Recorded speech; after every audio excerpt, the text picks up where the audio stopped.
Hi, welcome to James O'Brien's Unfiltered. I'm not James O'Brien. I'm David Lammy, standing in for James O'Brien, who's on holiday. What? And pity him because I'm here with Idris Elba. Good to have you, brother. It's good to have you, David. Thank you. Nice to speak to you. Now, I last saw you when you were giving an amazing speech in Parliament on diversity.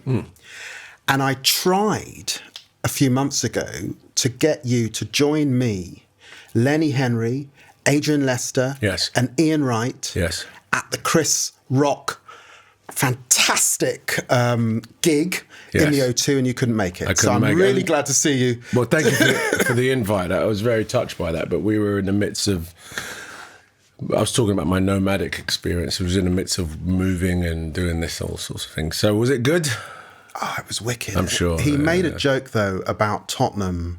It was quite a rude joke. And I kind of feel like he knew I was in the audience. And I just sort of climbed under my chair as everyone sort of looked and pointed. Really? If you know what I mean. If he'd made it about Hackney, you might have done the same thing. But anyway, he was How great. does Chris Rock actually say Tottenham? Does he say... Yeah, he said exactly like that. He said it exactly like that. Yeah.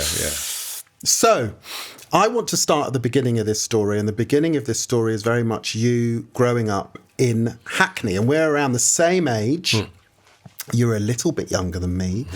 Obviously, look a lot better than me. Thank you very much. Make me feel fat as I sit here, but nevertheless, let's go back to the 1970s and to your wonderful Sierra Leonean and Ghanaian family.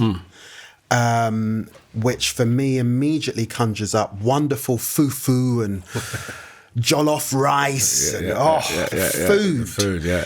And Sierra Leoneans are also in West Africa known to be, they've got a fantastic sense of humour. So tell me about the home you grew up in. Okay. I'm an only child. It's me, my mum and dad. We lived primarily in a council flat in Queensbridge Road, Holly Street Estate, number 9A, 2-bedroom flat. And I grew up around adults. I grew up around my mum and dad, who were always working. My dad worked at Ford's and my mum worked as a clerical assistant. Only child, so oftentimes go to school, they'd go to work, I'd come home, I'd have a key, I'd get in, I'd be by myself for a little while, depending on what shift my dad was on. And that was, my upbringing. I was very close to my best friends because, again, I grew up around my adults. And who were those best friends? Well, my neighbour upstairs, Scott, who was one of my best friends, and a handful of kids at school. I'll give you that picture just to say that, my life, my growing up was great because I had my cousins and my mum and dad. But, I spent a lot of time alone, if I'm honest. I spent a lot of time, sort of playing by myself, to be honest, because it was just the way my parents worked. And, they just, I was mature for my age, so they would be like, you're big enough to let yourself in, you're big enough to go to school by yourself, da-da-da. So you had that sort of experience. I certainly had it because I was being raised by a single mother where you'd get left on your own, you're told not to burn the house down, don't open the door to anybody. Yeah. And basically you've got to kind of mature. Yeah. I remember my mum, child support book come and she wouldn't be there, so she'd be like, go and get it yourself. I'm like, huh? And so I'd have to go do that, and sign, and and the guy used to look at me. He used to know my mum, but he'd be like, "Mummy's at work." I was like, "Yeah." I was like, "Okay, I'm not supposed to give you your own book, but here you go. Here's the £7.52 or whatever it was. Big money. I take 50p, buy myself some Tutti Fruttis or something, and then I'm on my way home." That was my upbringing. And was it a family that kept itself to itself? Your parents were obviously working hard. Or was there this sense of sort of more eclectic, extended family that sometimes is common in the sort of black or immigrant experience? Yeah, my dad's brother lives here. He had 5 children, so we were always in and out of each other's houses. There was, my dad came to England in the very late 60s and brought a few friends that he grew up with who also settled in. So there was a grouping of family and friends around us. My dad was quite a socialite. He loved the pub. We used to have all sorts of friends in the pub, all sorts of walks of life coming through our house. At work, he was quite a sort of a leader. He ended up being a shop steward for the union. And that was now the pub in those days, my dad, when he was around, also liked the pub. Certainly the pub in Tottenham was a sort of Irish West Indian Cockney affair. Would that have been the same? Exactly the same. Yeah, actually the owner, I can't remember his name, he was white, his missus was black, and the pub was very Irish, very black, very African, very in South Jamaican. And that was the hub. And my uncle, who was a DJ, used to play there on a Friday, and you'd hear everything from, some Congolese music right down to, Dire Straits. You know what I mean? Like, it was a real mix. And yeah. And you were hanging out in the pub as a young teenager? Yeah, all the time. My dad, before I was a teenager, because I moved from Hackney by the time I was 11. Right. No, actually 12. So my dad used to take me down to the pub, but them times there, kids could go in pubs. They had a little community garden. My dad was a bit of a pool shark. I used to watch him play, learn. Really interesting times. So he was smooth, your dad? Yeah, my old man was smooth. Yeah, he's a smooth guy. Yeah, everyone loved Winston because he had a big smile. He would assimilate your accent. If you were Jamaican, he'd be like, "Yeah, man." And if you were Indian, he'd be like, "That's my brother. Listen, my brother." He was that guy. I think. So you've got quite a lot from your dad, clearly. Yeah. My dad is very, big personality in my life for sure. Most immigrant families want their children to be doctors, accountants, lawyers. So as you started to transition with music and then into acting, what was the reaction to that? I'm trying to work out how has this happened? It was a mixed bag. It was a mixed bag. Academia. My parents were big on academia. My dad, he came to England, on a scholarship, and he was doing marketing. And his only son was suddenly, talking about being on the stage. It didn't quite relate to his dreams of me, having a degree and whatnot. And the first thing he said to me about acting is that actors don't make money. That was the first thing he said. And my mum always, she loved when I would, be the sort of life of the party, doing impressions, doing a new dance, DJing. She loved it, clapping. But then when it came to reality, my GCSEs, and I was like, I got average scores, but A plus in drama. She was like, well, I suppose you're going to be an actor then. I was like, yeah, okay. And, there wasn't a disappointment from my parents, but there was a warning. There was all these warning signs, get a job. And before at 14, I was already working Saturday job, 2 Saturday jobs, Then by the time I left school, I was working with my dad in Ford's. This idea that you have to work, no matter what it is you're doing, you have to work at it. And what did you learn from those jobs? I mean, I certainly, I found myself working at Kentucky Fried Chicken, McDonald's, security guard, every single holiday I was working. But that was because we needed the money, and I wasn't getting pocket money or extra money from my mother. So I had to work, and working often you're with older people for whom this is their regular job. What did you, certainly working at Ford on a night shift, what did you learn? What did you pick up? What did you learn about yourself? What did it teach you? Independence. It taught me independence. And by the way, like I said, I grew up a lot by myself, having older parents, my dad was 33 when I was born. My mum was 27. So, my parents were, running around in the park with me when I was 10. They were like getting on, a little bit. And independence. I had independence. I got to these jobs. I think my first job was a tyre fitter, and I had to drive cars. I was entrusted to drive people's cars, and he asked me if I had a driver's license. I lied and said yes, and that was an independent thought. I remember, if I say no, I don't get this job. And I couldn't drive, but I said, "Oh yeah, I can drive." And he believes me. He gave me the keys to a car to move. I figured it out on the spot. And that independence, that sort of, you've just got to do this, otherwise you don't get what you want. And listen, I grew up when I was about 15. I went to a boys' school. I grew up in Canning Town. Canning Town at the time was a real sort of, all the lads were like trendy lads. You have to keep up with the Joneses. Mum and Dad would buy me high tech. I was like, I can't wear that. Please don't buy me high tech. I can't buy me Tesco's best, but don't I can't wear high tech at school. I'm going to get beat up. You know what I mean? Yeah. So I remember that my whole thing was about just independence. Yeah. Who are you? I mean, you've stressed that you spent a lot of time on your own. You're a performer. You spend a lot of time having to perform in some shape or form. Who are you when you're on your own? Who was that young Idris? Was there a burning ambition? Who are you? Are you reflective? What sort of person are you? I was always someone that wanted to be someone else. Well, that happened. Yeah, did you understand? Yeah. Like, I grew up in an era where if you were West African and you had a funny name, that was like a kick in the teeth immediately. If you were dark skinned and you happened to have ashy elbows or ashy skin, you was getting cussed out by all the West Indians.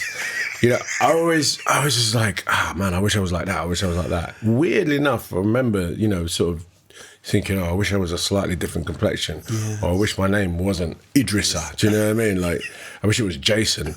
And interesting, like as I became sort of a teenager, had my own money, my body formed, my manhood become who I am, I started to see that I was actually quite different from everyone, and I embraced that. So when I was on my own, it was a combination of sort of watching people that I admired and trying to hone myself into being a bit like them, but being myself. Who did you admire? Daley Thompson. What? Daley Thompson, who was huge. Daley Thompson was like doing so well in the Olympics. The most incredible athlete. Sports stars. I remember, a lot of footballers, sports stars. I think you've said in the past that you thought you could have been a footballer. Definitely, yeah. I mean, I was in the first team of all sports in my school, from cricket to hockey to trampolining. First team swimming. Was good footballer. I played it all, rugby. I played it all, and I was just like able-bodied to do it. I ran for Newham Beagles. I was the second fastest in Newham at one stage, 100 meters. And it was just like this natural ability to but it was a lot to do with this idea that I just want to be as good as someone else. I just want to be as good as. It was literally a mindset. I want to be as good as that. I want to be as good as that. I would look at things, even if I was making Lego, I would look at someone that was naturally good at it and look at mine and be like, I can't make mine look like that. I remember that very early. It sounds like there's definitely quite a lot in your character that drove you to kind of want to be the best. I mean, if you were good at sport, you were succeeding. If you had the desire to start to excel in acting, it sounds like there wasn't the kind of teacher, youth worker who kind of picked you up and started to make it happen. Quite a lot was going on in you, right? Yeah, but the truth is that there was, in my drama teacher, Miss McPhee, in a boys' school, the competition is ridiculous. I wasn't the best footballer. There were kids that were amazing, that were incredible, but I wanted to be as good as them. And I remember my drama teacher just going, "You can only be the best you. That's what you can do. You can't be John. You can be the best Idris." And that resonated with me massively. And I found myself, like, in drama, the best actor, the best communicator, the best director, the best scene writer, the best. It was like out of all the competition. And it was a bit weird because drama was seen as it was the only class that people could have a laugh in, to be honest, because it was a boys' school and they were tough. Yeah. Miss McPhee was blonde, beautiful, and she wasn't weak, but the boys took the piss a little bit. So, and how did you combine that? Because obviously, in some arenas, you know, being an actor, being a bit thespian, you know, might not be seen as the most macho, masculine thing to do. I mean, I was singing in my school and got quite a lot of the piss taken out of me. So how was that sensibility? You're obviously very comfortable with that. Maybe it's because you were good at sport as well. I'll answer that question if you sing a song now. Like, let's just get this out. You're not going to make a statement like that. Come on. Idris, I can't do that. Let this be a radio first. I cannot do that. I don't want to make headlines. You're going to make headlines. One day I'm going to interview you, and that is definitely coming back up. You got a deal. All right, cool. Just remind me of the question, sorry. It was basically being an actor isn't, you know, and masculinity.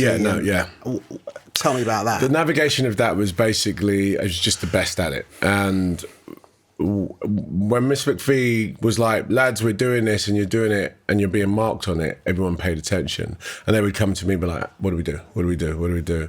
I found myself directing very, very early, you know, scenes. And, you know, in a boys' school, you had to play a mummy and a daddy. And everyone would be like, I'm not playing the mummy. And I'd be like, I'll do it, whatever, I'll do it. And be good at it, and they're like, "You're really good at that." But you know, I just can't see you as a mummy. I'm sorry. It's not a role that I revisited much. But the point is that I was so passionate about this idea of being someone else that it just transferred into acting. So like it just became very easy to me. And I guess, you know, you get to a certain age in secondary school where, you know, you either go with the crowd or you go on your own. And if you go on your own, you're choosing to be a bit solitaire. You're choosing that. And I did that. It just so happens, though, I was good at all the other stuff, so they didn't take the piss out of me as much. You know what I mean? Like, what would be your advice to a young you sitting in Hackney, sitting in Tottenham, sitting in Brixton, sitting in Sunderland, about the confidence that it requires to go your way? What would be your advice looking back? What would you want to say to that young person? I think the advice I would have is just to be organised with your thoughts. You know, I'm very much a go with the flow kind of person, you know what I mean? And I still am to this day. And if I was a lot more organised, I'm not sure if I'd be the same me, but I'd be successful. Do you know what I mean? I'd be more successful, more efficient. But I think, though, I meandered around my career for a while. When I moved to America, I had 4 years of not getting any work. And that was partly to do with being organised. Partly to do with the luck, layer of the luck, you know, of sort of my career choice. But having organisation sort of, you know, that's the one thing I couldn't do. Like, I could imagine being someone else and being as good as them. But the guy that was great at Lego had all his red bricks over there, all his black bricks over there, all his green bricks over there. I just had them bricks together and just like could try and, you know, emulate him. So I would give anyone advice about whatever they're deciding to do is just be organised. And it doesn't mean just to be sort of like overly, you know, critical about the way you've set up your life. It's just to be prepared for what might come at you. Because if you're disorganized when something comes at you, then it's an easy wipeout. But if you're organized, you end up sort of being able to weather the storm a little bit, which is what, you know, now I rely on a really amazing team who are organized, and there are good times and bad times, but they don't feel too sway because ultimately we're all prepared for it. So let's go back to the States. That's a big decision. And again, you know, I see a slight similarity because I went to America. I think there's often, isn't there, an odyssey of black men that want to be successful going perhaps to America. There's certainly in acting, but, you know, in my circumstances, I went to university there and drew a lot from that African-American experience. But being in New York on your own cannot have been easy. There must have been some low moments. Tell us about that. I wasn't on my own. I was married at the time. I got married very early in my life, about 25, 26, and we went with our savings, not much money, landed. And, you know, it was, you know, when you go on holiday and you go, I love it here, I could live here. I did that for a few years in New York. Right, okay. And then ended up living there. And as soon as you got there, the reality of life just kicks in. You know. Where were you living? When I arrived, I lived on 34th Street. I mean, literally, like living in Leicester Square or something, you know. Yeah. And then soon that was eating out my rent, my allocated rent funds. We moved to Brooklyn very quickly. Yeah. But, you know, I'd sort of, at the point I moved to America, I sort of had a career in England, which was a good one. I was on television regularly. But I really, that sort of beacon, the Denzels, the Wesley Snipes, the Taye Diggs, these guys were just like killing it, and I wanted that, and that's what kept me going. I think that's what you said. There's an odyssey of black people leaving England, going to the American experience, because it feels from a different perspective, looking over there, that, wow, the grass is greener for sure. Look at all those successful black people. Look at those successful actors. Wow, that's Wesley Snipes. He's leading a movie. At one point, he was like 20 million a picture. That's impossible in our country.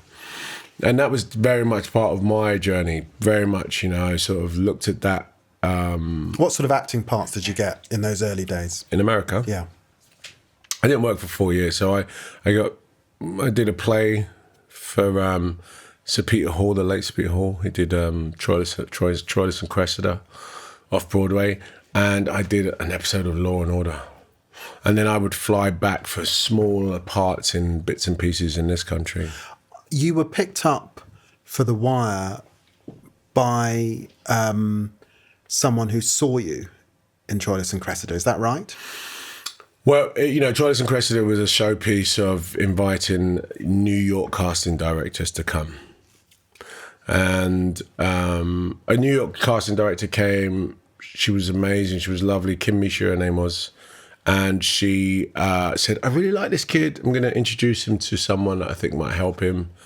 Introduced me to Philip Carson and I've forgotten his name now. It's terrible. Another agent that had a small company, and they loved me, and they began me on this journey of doing the rounds, of going up for auditions, meeting different casting directors. And in one of those rounds I met Alexa Fogel, who is the casting director for The Wire, who put me up for various things over the last 2 years before I got The Wire, and then I got it. You threw yourself into Stringer Bell. I mean, I remember watching The Wire in early days as a young MP in the evening. I'd be sort of, where's The Wire? And you just flew out the screen. It's an iconic character. What was it like to play? How do you feel about that character now, looking back?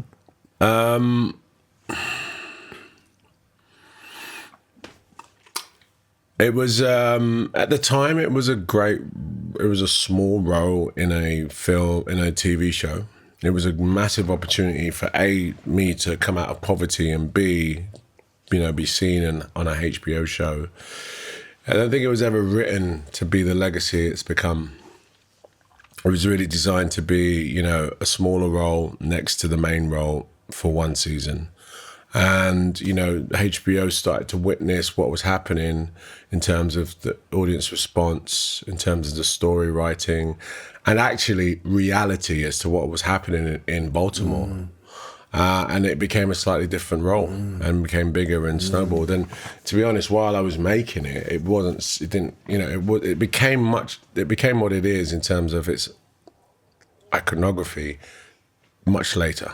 I've sensed some discomfort, though, from you when talking about it a few years later, because in the end, he was a drug dealer. Mm-hmm. And so I've sensed that you haven't wanted to completely big him up as the best thing since sliced bread. I think once you were asked to choose a favourite scene, and it was actually his death.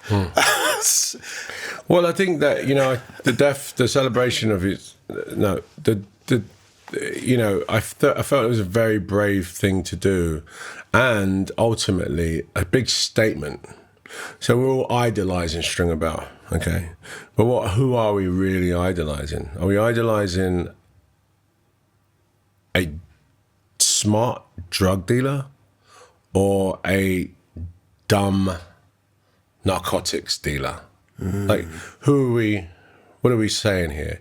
Is it okay to pump a community full of heroin, but because you're smart at it, that makes you cool? Like, that was a problem for me, you know. It wasn't a problem at the time I was working as an actor, but then when I realized I'm being celebrated for something that, okay, yeah, drug dealing, okay, but why can't he, what if he was a really smart politician, you know, smashing open doors? In that way, would we celebrate him as much? Doubt it.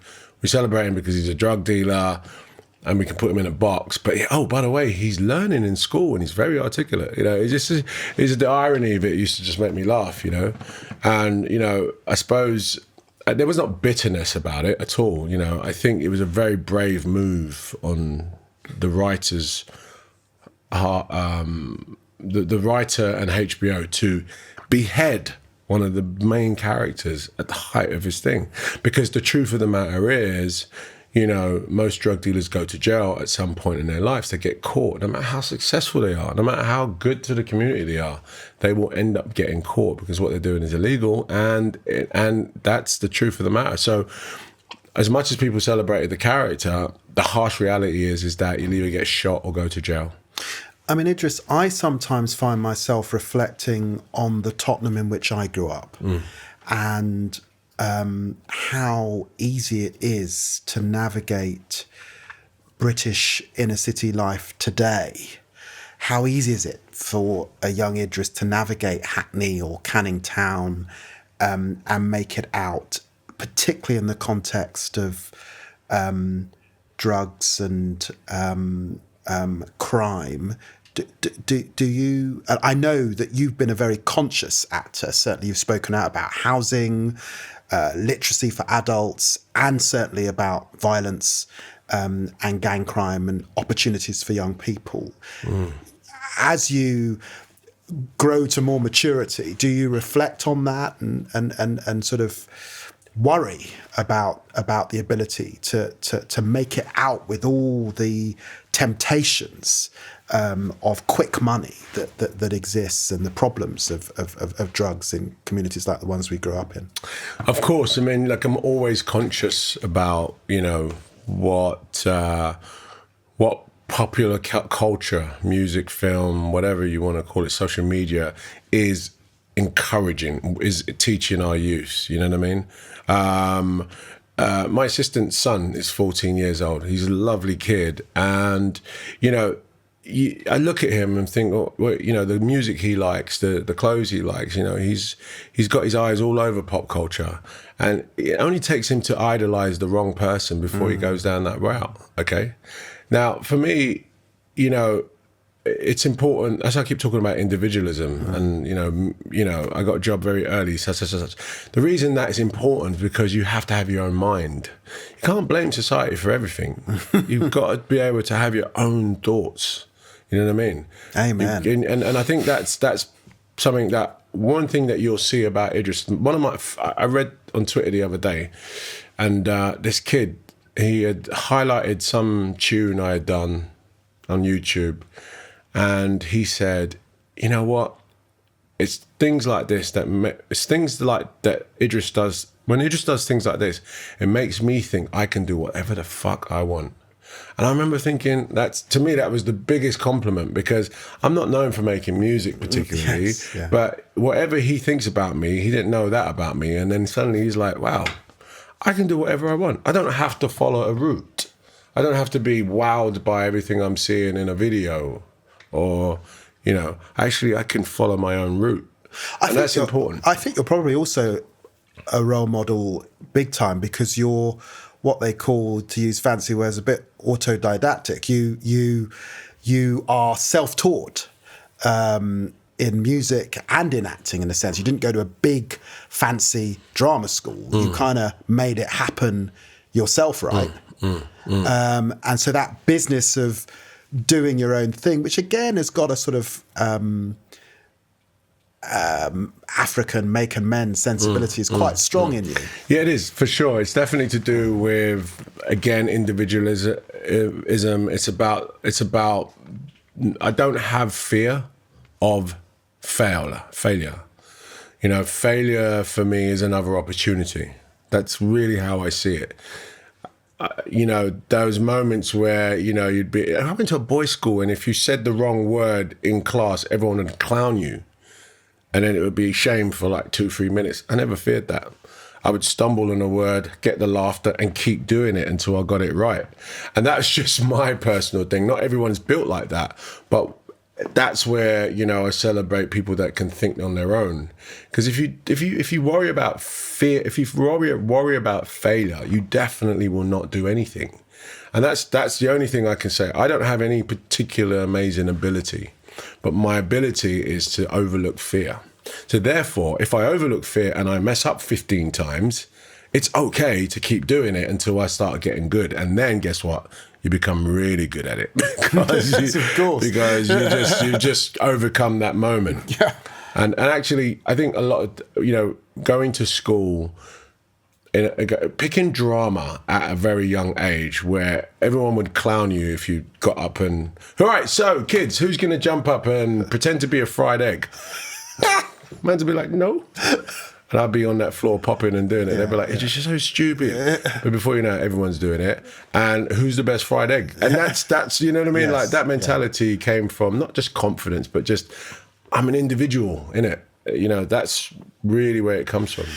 Now, today, the Idris that sits here is absolutely a Hollywood leading man. You had in this country probably the breakthrough performances Luther. You seem to be working the whole time, juggling being a parent, but really throwing yourself into these huge roles. How has that roller coaster been for you over the last few years? Tiring. You know, it's been incredible. Like I said, you know, the celebrated moments are incredible. Coming back to England, being able to get a role like Luther, become a coveted, iconic role again, was an incredible thing. But then it's about the maintenance of that trajectory and that momentum. When you have a career that lives also in the States, as it does here, that's double the work. You do have to sort of spread yourself a little thin. It's been an amazing time. It's been a time where I've been able to sort of secure my family and my finances and, you know, my health, and, you know, that stuff is amazing because a lot of the time as an actor, you grow, you hand to mouth, you know, Yes. that's it. Yeah. And when you can get to a stage where you don't have to work for the money, that becomes very, very freeing. But it also means you have to maintain that. You know, you have to maintain that. So I can say that it's been the best time of my life. I've had some amazing tragedies within the same time, which aren't that public, to be honest, but there's been amazing times where I've had low points. But I'm blessed. I'm very lucky. The fact that we're sitting here, I got to direct Yardie. I know you'll get onto that, but being a director in a feature film for a feature film in our country was like one day I'm going to do that. Definitely one day I'm going to do that. And to sit here and talk about the film I've directed now is amazing. I'm there. Well, let's do that. So I've seen the film. It is a wonderful, wonderful film. I am hugely biased because it's a film that takes me back to the 80s, takes me back to, in this context, a Jamaican culture, a West Indian culture. The film is both shot in Jamaica and in London. Yeah. It could have been just a tale, obviously based on Victor Headley's book, but it could have been a tale really of a sort of London underworld. But this is a film that also has a spiritual and ritual quality to it as it sort of pans back to Jamaica and sort of a sort of ancestral past. So it's rich in colour and feel. Huge achievement. Thank you, David. Tell me Appreciate about how this came to pass. When did you know about the book? How did you get engaged? The book was, you're same age as me, so we might have read it originally in the same time, which was late 80s, early 90s, but late 80s as far as I remember it becoming, in Afro-Caribbean community popular. Yardie, have you read Yardie? Do you know what Yardie's about? And the term Yardie was earlier. The term Yardie, I remember in the 80s watching the news, the war on the Yardies, that was a big deal. Very well, Tottenham, violence, Hackney, Peckham, these areas, West London. There were big Jamaican communities where Scotland Yard were going at it. It was Scotland Yard versus Yardies, basically. Yes, that's right. And but the book came obviously as a spawn from that. It was something that I read when I was younger. I didn't read many books, but Yardie was one of them. I remember I could relate to Dee. I could relate to the character. I knew growing up in Hackney, especially, which is much earlier in my life than I read the book. But growing up, I kind of knew those characters. I saw that area. I knew it. And Victor really written it, with that sort of novelistic approach, just to make you turn the page. And then this happened, and the violence and the descriptions of it all. So it really hit my, my consciousness. Fast forward to, about 4 or 5 years ago, where a script came across my desk. Why did it come across your desk? I don't know. I think at that point, I'd put out quite publicly that my ambitions to direct. Our community is a small community, so I think I did some small things where someone said to Warp Films, if you thought about Idris, this might be interesting for Idris. Idris is a DJ. Idris has this some background that might help amplify this story. And that's how it came to me. And I was like, are you joking? Like, I couldn't believe that Yardie was sitting on my desk as an opportunity for me to direct. Had the meeting and we spoke, just like we're speaking now, about my experiences, about why I think I could make this work, what I liked, what I didn't like about the film, about the script. And the approach from the writer of the original screenplay, Brock N. Brock, was very spiritual. He had taken on board some of the very subtle parts of the book that spoke about spiritualism and spoke about this journey, and he embellished that, which essentially, the film that we've got now is a combination of all of that. You got some amazing performances from Stephen Graham as the most scary drug lord. I mean, this was kind of string a bell on speed. And the young actors, the two young leads. Amel Amin. And Miss Jackson. Yes, Chantel Jackson. That's right. I mean, how did you do that? What was it like being behind the camera? It looked very easy on the eye. Beautiful, I would say. Well, those are very talented actors. We spoke in depth about being honest. Amel is part Jamaican, part Trinidadian, and Chantel I cast in Kingston after a lengthy casting process.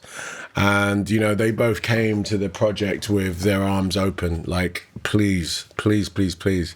Because the ambition for the piece was not to ham up any parts of the culture, not to ham up any of the violence, not to ham up any of what we think Jamaican culture is.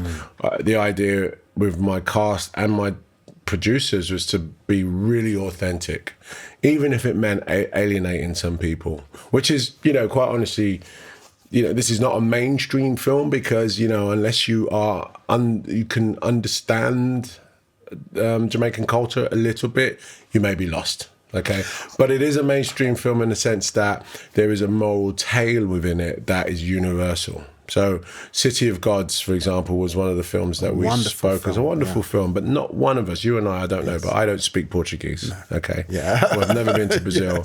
Watching that film while reading subtitles, and it had a profound effect on me. Yes, it's because there's a tale in it. There's a tale in it that I can relate to, and that's what we try to do with Yardie. I guess, though, in West Indian culture and Jamaican culture, because of the hybridity and its proximity to Britain in terms of empire and things, there is a sensibility that I think in this film that people can tap into, and indeed yourself as Sierra Leonean, that Creole. Yeah. You know, certainly when I've been in Sierra Leone, it has felt like I'm in the Caribbean as well. So that must have been something that you felt you could tap into, because I thought the film was very accessible. It's interesting because, like, you know, in the 4 years developing that film, there's been a real upsurgence of West African music, and these guys are singing in broken English practically, you know, and it's pop. It's the biggest type of music now. I remember growing up, if you spoke anything like near an African accent, you might as well get stoned, you know what I mean?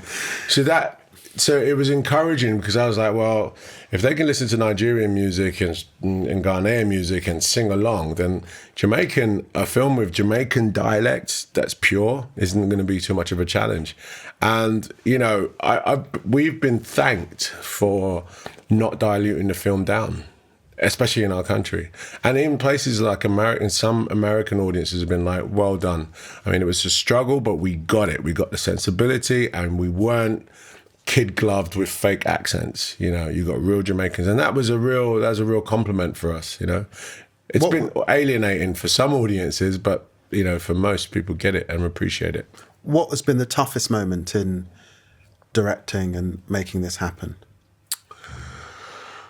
The toughest. I mean, there are so many variables to that answer, to be honest. But I think, you know, my ambition for the film was to make something that was as culturally specific as Goodfellas is to the Italian culture, but have a worldwide appeal. And that's a tough thing to do. It's just tough. The ingredients are sparse, you know, it's hard to do that. And just keeping that vision alive, there was moments where, you know, we felt maybe we should just water this down a little bit. And then, you know, making that decision and saying, nope, let's keep it as it is. Let's not overcook it. That was the toughest thing, keeping on to that vision. We're an amazing team. So even the tough moments were spread evenly amongst producers, actors, and the crew. We got there. So you have been or are a DJ, musician, actor, now directing. You forgot a rapper, though, man. Like, how are you going to forget rapping? Sorry, come on, man. Like, that's okay, rapper as well. I just I just keep throwing it in. You're just making me feel really bad because I'm just a politician. You know, Mr. Boring from Tottenham versus Mr. Cool from Hackney. I've had to face this all my life, so that's why. What you do as a politician requires as much bandwidth as any director or any writer would have to have. Yeah, for sure. Thank you. But what's the future for you? What is it? You know, do you want to direct more clearly?